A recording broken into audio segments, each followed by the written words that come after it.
Hello everybody and welcome to my re-review of Space Engineers. I'm 4040 and we're going to have a little bit of a chat about this game. Now, this game, to give those who missed my first review, is a game very much along the lines of...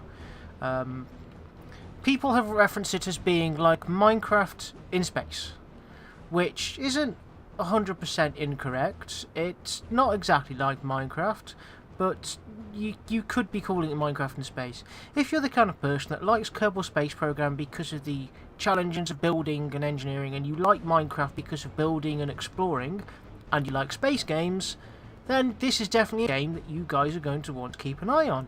And as the game has progressed since my last review, my first review, which was quite a long time ago, the game has progressed to such a degree where I think it's worth now. Anybody who wishes to throw some money at it is definitely worth getting it, especially when it's in a sale. The game itself is currently hovering just shy of £20, currently on Steam, but when it's in a sale, I've seen it go down to sometimes close to £3 or £4, and it's definitely worth getting then. Just floating around one of my builds that I've been doing. I'll show you around, explain some of the basic functions. Joining me today in my room are my two cats, Grebo and Max, and well, they're trying to make as much noise as possible. I'll try and edit out as much of the banging and meowing as possible, but they're keen to join in with the video. Anyway, so Space Engineers, when you start the game up, you've got the option of different scenarios, and one of the scenarios is a survival type scenario where you are in a big red ship that has crashed into a big asteroid, not this one, another one somewhere over there, which is mostly smashed up because I get smashed into it, and has left your red ship mostly destroyed. For the original designs of the red ship, they come out to almost where my blue ship's my little mining ship's hovering. So it's missing a lot of its parts, it's pretty much damaged, and it's got only the basics, and it's a struggle to survive. You need to be able to, in this game, to get oxygen. Now, I've got a custom HUD, but it's showing me my O2 and my energy. Normally, I turn the HUD back on, all you get is this, and it tells you down the bottom how much energy and oxygen you've got. I've got a custom HUD on, which is more like like you're wearing a face mask, and when you take it off, you lose the HUD. But modding in this game is very easy, so we'll talk about that in a little bit. So this game, I think, has got to a place now where the game itself is very good. The developers are currently in the process of optimizing it. My game, as I'm just floating around here, is hovering about 30 frames per second, but that's not too bad, seeming though it's a space sim. It's not a shoot 'em up. We're not kind of like DPSing on anything. We're not running around shooting anybody. We're not Twitch gaming. We're just building stuff and we're flying around.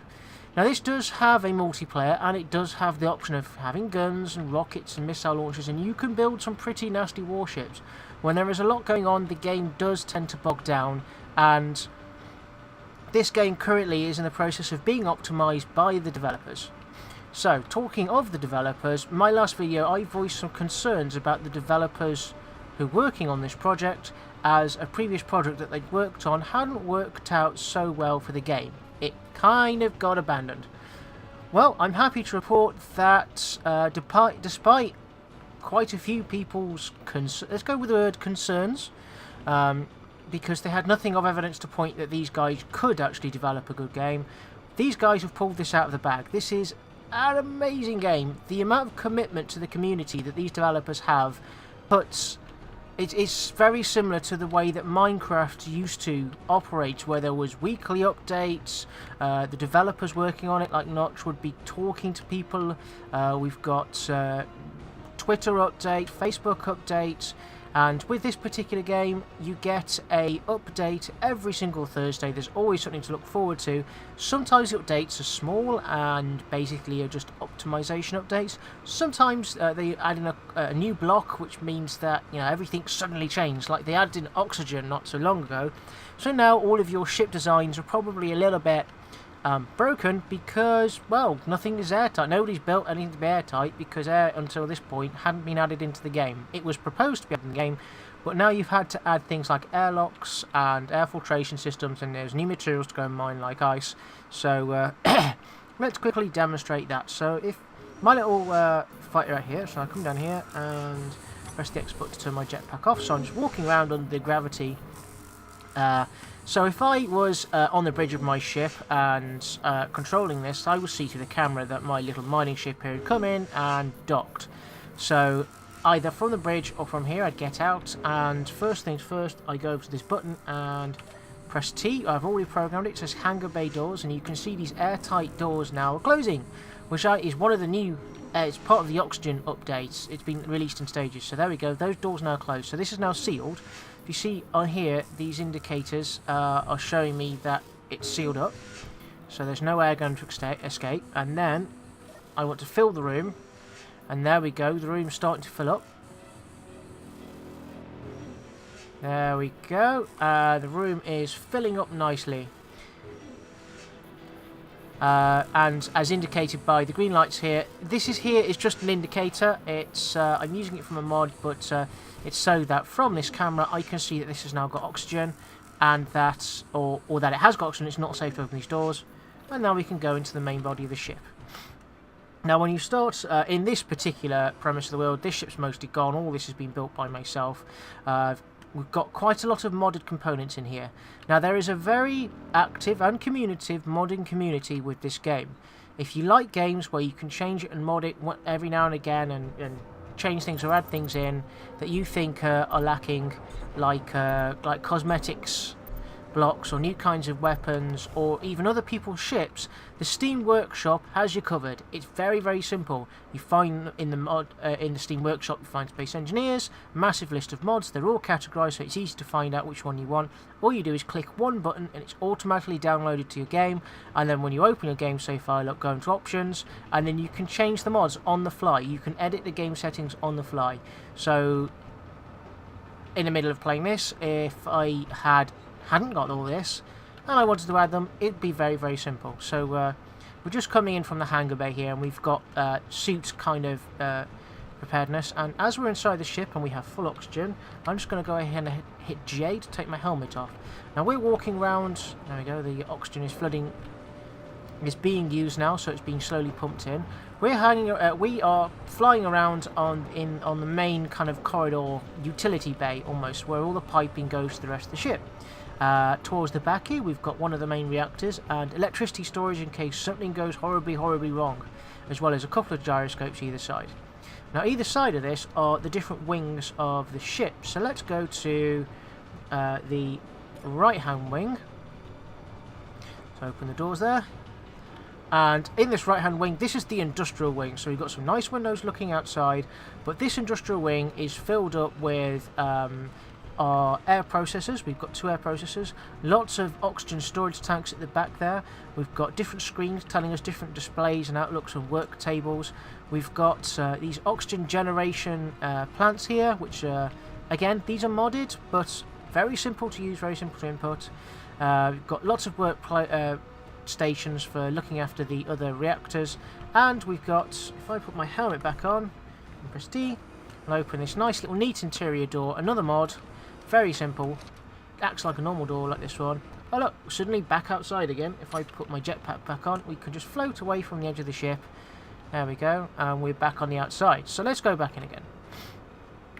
Now, yep, there we go, turn our jetpack off. Can be a bit fiddly getting through doors if you've got your jetpack on, because unless you're stood absolutely upright, the game, you basically just ramming your head off the door frame. Your character doesn't have enough sense to duck. We've got some nice shielded windows here. I'll show you how we've got blast shields that come down on these windows, but I'll show you how those work in a little bit. So let's just close them. There you go. So that's this big industrial grade door just closing down. So if there's an explosion on this side of the wing, or it's hit by a meteorite, the rest of the ship isn't voided into space. And we've got enough oxygen storage in that room and hidden in the floors and the ceilings of this ship that we are going to be able to survive. So let's move through to the right hand side of the ship, which as you'll see is the kind of crew living area of the ship. So let's close this door behind us, which is good practice, just in case there's a meteor strike. They do happen. I have got the normal mode on this, so meteors do rain from kind of direction of the sun, so that's why I'm hiding underneath an asteroid currently. So here we go. We've got double bunk beds, so enough for 4 to 8 people to be able to sleep in these bunk beds at any one time. Obviously, depends if you've got crew rotation. We've got a light inner suit and the outer suit for the astronauts to wear. So I'd assume that you'd wear something like this underneath the spacesuit.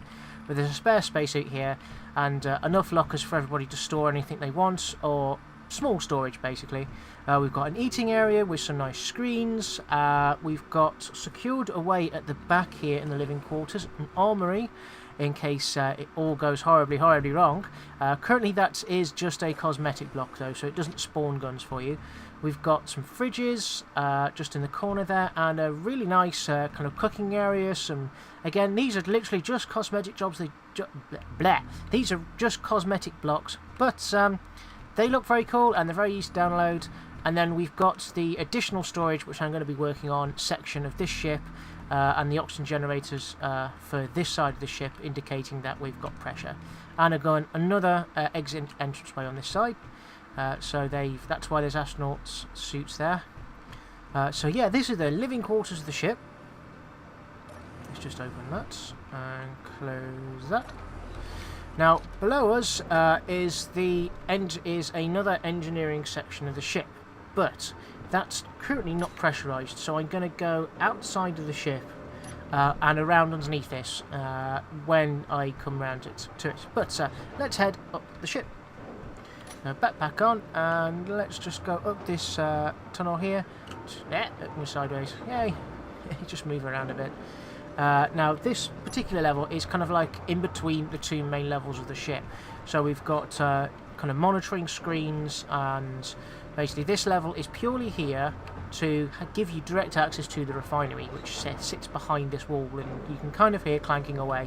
We also have a redundant unactive air vent. If there's any air vents damaged above or below us in this section, which can be turned quickly on to avoid any damage. But it's currently off because it's not necessarily needed and is a bit of a waste. So we are at the very top of this ship. This 4 levels of the ship. And we've got another airlock which leads out to where the entrance are, which I'll be showing you in a bit. And by this airlock we've got a couple of nice lockers for anything to be stored, maybe more ship's uniforms or food. We've got a very small little room here for our assembler, any direct access needed to the assembler, but other than that, that's kept kind of locked away. And we're going forward here from the little tunnel, and here is the captain's quarters. The captain gets his own quarters. Let's close the window. The captain gets his own quarters, and these are again the same blast windows, they're just coloured, that you'll be able to see from the outside of the ship. We've got another control panel that acts, all these control panels with the seats on it act like proper control chairs as well.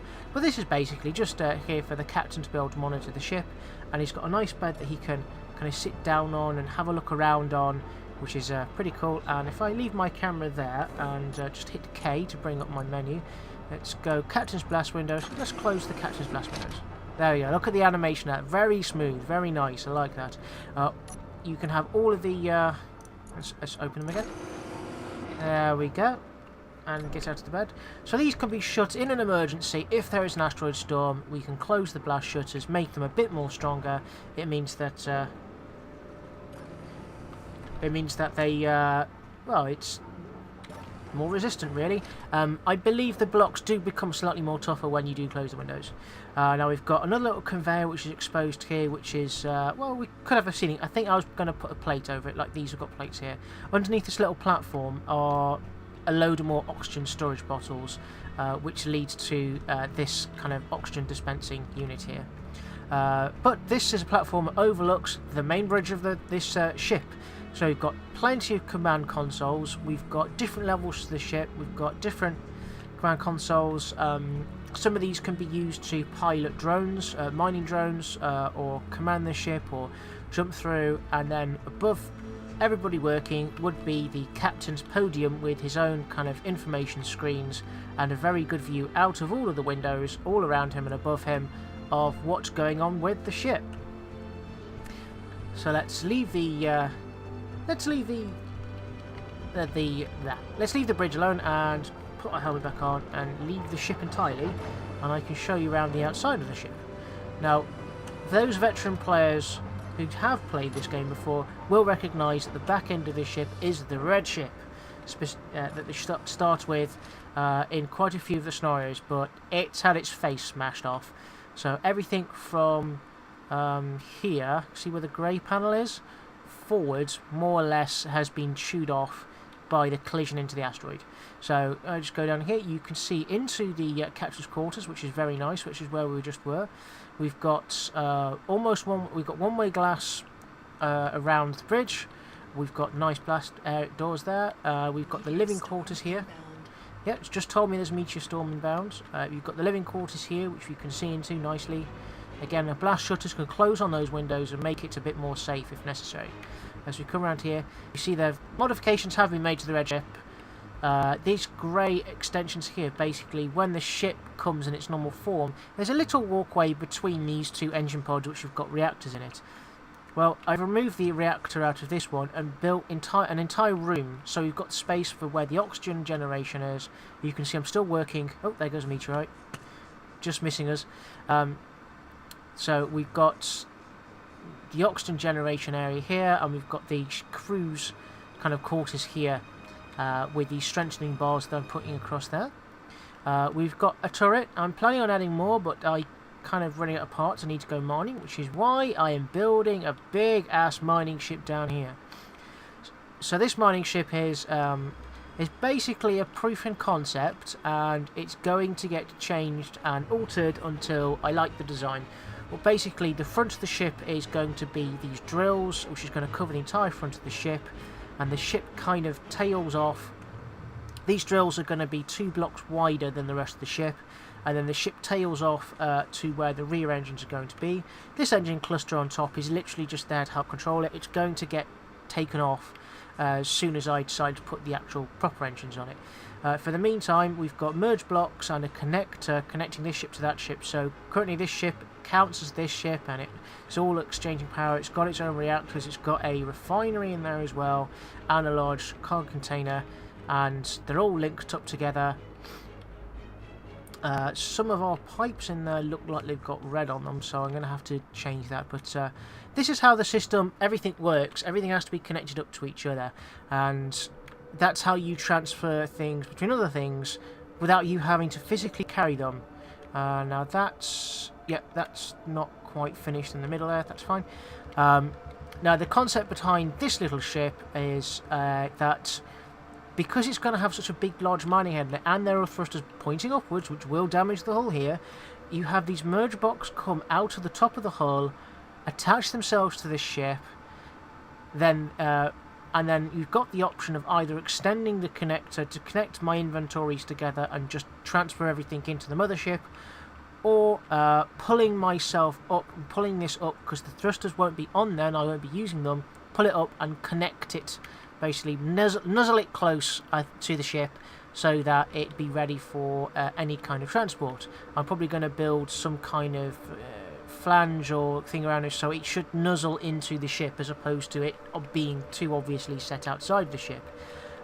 While it's currently outside here, it's acting as another refinery, so I've got 2 refineries on the go, and it's connected to the engineering section. Now this grey section here is only just been built. It hasn't been kind of sorted out yet, but we've got a nice little air tunnel here. Now this area is not pressurised, so that's why I've had to come in from outside as opposed from inside, because if I opened the inner door it would have depressurised the ship, which would have been bad. Unless I manually went and turned everything off inside the ship to depressurise the ship as well. But we've got another oxygen outputter here, so an air vent, so when we do want to oxygenate this area, turn this on and then we could come up through this door. In fact, let's turn you on. Turn depressurize off, and there we go. Fills up with oxygen. 4 green lights means fully pressurized. And we can open this internal door and just give you a point of reference where we are. We are back up into the interior corridor going off to the different rooms and the rear engineering section. But this is going to be a lower engineering section, so anything that the ship needs engineering-wise, for example, behind these this little row of connectors and tubes here are 3 assemblers. So I've got 3 assemblers here, and I've got 1 assembler which comes with the ship when it's built. So, all in all, it is a... Let's depressurize this so that... Yep, depressurize me, please. So this sucks the air out and puts it into the oxygen bottles that are stored around the ship. If all the oxygen bottles are stored around the ship are full, on the other hand, all it tells me is these blue lights. It's telling me it's trying its best, but it can't physically put the oxygen anywhere because we're already full. So, in other words, I have to void this area, and yep, that little jerk there was my character trying not to get sucked down into space. So the oxygen effects are really quite good. There are a few stability issues still with this game when it comes to multiplayer, and yes, multiplayer is a thing in this game which can be hosted locally if you've got a good internet connection, or it can be hosted on any particular website hosting that you would like to make the world persistent. And they have been working on the code. It's a lot better than it used to be. Some blocks, like these merge blocks here, were absolutely terrible. They glitch out and spaz out, and like these connectors here, which are basically just landing pads that lock onto things, they would cause things to spaz out and smash themselves up and go absolutely crazy and glitch the hell out. But they've been working on that. A lot of the recent small updates have all they've been is, well, small updates as far as we're concerned, because nothing's changed in the game. But behind the curtain, so to speak, in the programming, things are being optimized currently, and they're working towards getting as stable a multiplayer as they can, while continuing to add functionality in the game on a regular basis, like adding all these oxygen blocks in. The latest update has given us oxygen farms, which are solar powered, which have got plants in them that you expose to sunlight, and the more sunlight you expose them to, they produce a very small amount of oxygen.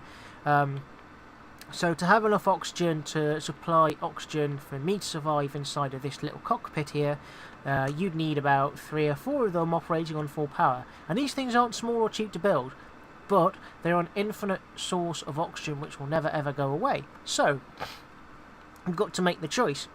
Build something to go mining, or build something to give you infinite oxygen. But if you do the infinite oxygen option, you're going to have to build a big solar farm that somehow you've got to protect, or at least rebuild, when a meteorite strikes it, because meteor strikes do happen on a occasional to regular basis. But I think that if you were to contemplate getting this game in its current state, I wouldn't think that you were a mad person. When the game was out last year, and there were questions about how committed the development team were going to be to this project, we weren't sure. I mean, it was a very good proof of concept when I first got the game. It was relatively cheap, and I thought, why not? You can fly around, you can smash the ships into each other. There's voxel damaging, it's a voxel damaging thing, so if you smash a ship into it, it will deform, it will crease up, it will break. It's not just going to just pop and disappear like in Minecraft. The actual block itself will crumple and flatten. So it looks like Minecraft, but works a lot differently, and it's got as real a physics engine for floating around in space as it can do. It's not, I think it's what you would call it is non-Newtonian physics, which means that you basically are just floating around. You've got interior, so the more weight you carry, the harder it is to stop. The more weight you've got, the harder it is to speed up, etc, etc, and you need opposite forces to keep you going. But it's not true physics, because we're not currently in an orbit around something, so it's not exactly like Kerbal Space Program, where even when anything is stationary in orbit, it's still moving at 1,000 kilometers per second. This is you're stationary. Really, we should be falling towards that moon, or the Earth, or whatever, really. I mean, this is a downloaded skybox, again, very easy to add in.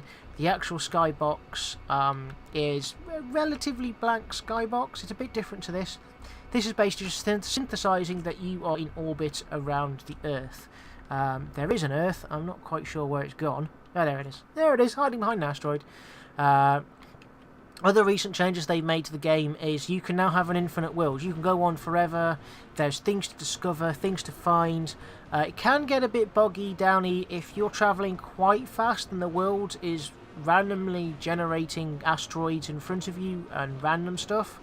And it can slow down to a couple of frames a second while your computer processes. And this can happen a lot if you're flying in a straight line for a very long time as your processor bogs down. But they're in the process of trying to optimise this and trying to make the game as fun as possible for anybody and everybody to play. There's, as well as normal survival mode as this, you've got a lovely creative mode as well. So if you just fancy just building something, spending a Sunday afternoon making something cool and then putting it up on the Steam Workshop so your friends can have a look at it, comment on it, perhaps even fly your ship around and make improvements, then that's all within the game. That's all stuff that has been developed. I mean, the creative mode was the first thing they developed, followed by a very limited survival, which they've updated and kept running with each of their updates. Everything that's added into it is been geared towards more or less the survival part of the game. You can still build as much as you want, have as much fun as you want, but I feel the true fun in this game is the survival game. Try and get yourself onto a server, get yourself with a group of friends, probably best to host your own server, and cap it at how many friends you actually got playing the game at that current point. That way, nobody else can try and get into your game and try and mess things up. But they have got quite a complicated protection system that things like doors, access panels, inventories, and blocks themselves can't be manipulated if you're not the owner or you're not part of the faction that people owns it. So it's got quite a robust protection. It's not foolproof. If I was annoying troll and I wanted to spoil this ship, you just hack through the walls, it would take a little while as there's some kind of level of protection on the blocks themselves and it's harder to get rid of them, but it can happen, so there's a bit of challenge there as well. Would I recommend the game in its current state? Yes, I do recommend this game in this current state. If you are the kind of person who enjoys things like Kerbal Space Program and Minecraft and enjoys bringing out the engineer in them, bringing out the builder, the creative individual in them. If you only like your shoot 'em ups, yes, you can do shoot 'em ups in this game. There are some very good maps, but go and play something like Call of Duty or Battlefield. This isn't the game for you. If you've got doubts and you're not too sure about this game, but you are genuinely interested, that's okay. Don't get the game. Wait till the game comes out properly. It may take a little while. Just give a little point of reference. Kerbal Space Program is being released at 1.0, so it's being officially released today, this Monday. Today's being recorded on Monday. This should be uploaded on Monday. And that game has been in development for 4 years. This game has been in development for roughly about a year-ish. I add the ish because I'm not 100% sure. I haven't looked it up, but it's about a year-ish. I've had this game at least, and I had the game quite early on in its development process. Ooh. Let's see if we can see some meteors go past us as we're talking. They do come past really fast. I don't want to get hit by one because it's insta-death. The meteors kind of come from where the sun is. Oh, there's one being tracked. Where'd he go? Oh, that's too quick. You see the little green laser beam? That's my gun turret tracking it. I want to put more gun turrets on so that I can track more asteroids. So, yeah. Is it worth getting right now at its current price? There's a meteor. There it goes. If that hits my ship, that'll go straight through it. Another one. They do come at odd angles, so that's why I'm kind of nuzzled into this asteroid. So, the game itself is very constantly updated. It's got a development team who appears to have shaken off what happened in the last game they developed, and they've really got the act together. They've got a really pleasant, they've got an interactive development team who are interested in their community. In fact, some of the mods that were mods are now actually part of the game with the permission of the mod creators. They're working with the community to bring you what you want to play. They're not interested in bringing just a game. They're not there to make a statement. They're not there to give you their game. They're there to make a game that the community wants. And the only way that they can give you that is by listening to the community, and they fully realise this. And are working with the community in a really serious and committed way. So currently I am very, very happy with the progress this game is making. I'm very happy with the amount of commitment that the development team have to this project, and I'm very happy with the game in general. They've optimised it a lot, it's not too laggy. Everything in the game currently is working as intended. It's not hugely buggy, or, you know, like when they first brought Merge Box out, it was a case of no, don't use them, don't go anywhere near them, they will ruin your game, they will crash it, they will cause your ships to spaz out and just go crazy. And now, perfect, no problems whatsoever. So they really are working on that optimization. So if you fancy contributing to this project, if you fancy helping the developers out and throwing some money at them, please go and buy this game. It is a really good game. If you enjoy building stuff. My oxygen is low. How am I doing for O2? My oxygen really is low. Jesus Christ. Run! Run, run, run, run. Go, go, go. I'm not going to die, but let's go to an airlock and get myself somewhere where there is oxygen before I die. And then I'm lost forever because I'm in a ship with gravity and it will fling me off in a different direction. So the scope of this game is pretty much infinite. You can build what you want, how you want. It tries to be as accurate as it can be. So I think this game is well worth it. So that's been my review of Space Engineers. Well, this has been my re-review of Space Engineers. I hope you've really enjoyed it. I hope it's those who don't have the game, perhaps giving you a pause for thought, maybe, that you might consider having a look at this game. If the game is currently a little bit too expensive, don't worry guys, just wait till Steam does a sale. This game is quite often in fact, I've not seen this game not in a sale. When there have been like the spring sales, where you're just cramming money into your computer, screaming at it to take your money now, well, this game has always been on sale, so it's probably worth it. If you're kind of interested, but you don't want to throw your money at it straight away, wait for a sale. It's worth it. Just wait for it. It's fine. In the meantime, you know, keep an eye on the updates. They have got things like Twitch, Twitter. They've got a YouTube channel as well, where they show off how the game is going, and the community behind this as well. There's a lot of YouTube channels which just solely follow this. If you if you want to wait for it, go get it in the Steam sale. If you don't want to wait for it and you like the game now and give it a go, go ahead, go and give it a go. It's got a really active community, it's got a really active modding community. The boards are chock full of people who are pretty helpful and enjoy showing people and talking to people and explaining to people how things work. Just get in the game and have fun, you know, play around. Yes, you're going to make a few mistakes, yes, you're going to die, but it's not the end of the world, and your build doesn't go away, and you can just respawn and come back in. That's what these things are all about, these first aid stations. You respawn, you pooped out of there, respawned, made from gunk that's inside these containers here, probably. And there you go, you carry on playing, and you don't lose much at all. Especially if your body's inside somewhere like this. So, I've been 4040, this has been Space Engineers. I do have a quick question for you guys though, my viewers. Would you like to see me doing a series on Space Engineers? I mean, would you like to see me building things, or would you like to see me perhaps every now and again give a little update on the current projects that I've got going in Space Engineers? Very much how I do Minecraft, in fact, where I'm not posting videos every day on what I'm doing in Minecraft, but once I've completed a project or I've got to a certain stage of project, I give you a little guided tour and show you around and show you what I'm doing. Would you be interested in that as my viewers? Or not, in the case may be. Are you just like, nah, it's boring, I don't care, I want more Kerbal Space Program, or I want more Elite Dangerous? Please let me know in the comments. So, if you've enjoyed this video, please hit that thumbs up button and let me know you've liked it. If you didn't enjoy this video, feel free to hit the thumbs down and let me know in the comments how I can do better, how I can make your videos better for you. And I've been 4040, this has been Space Engineers. Thank you very much for watching, everybody, and goodbye.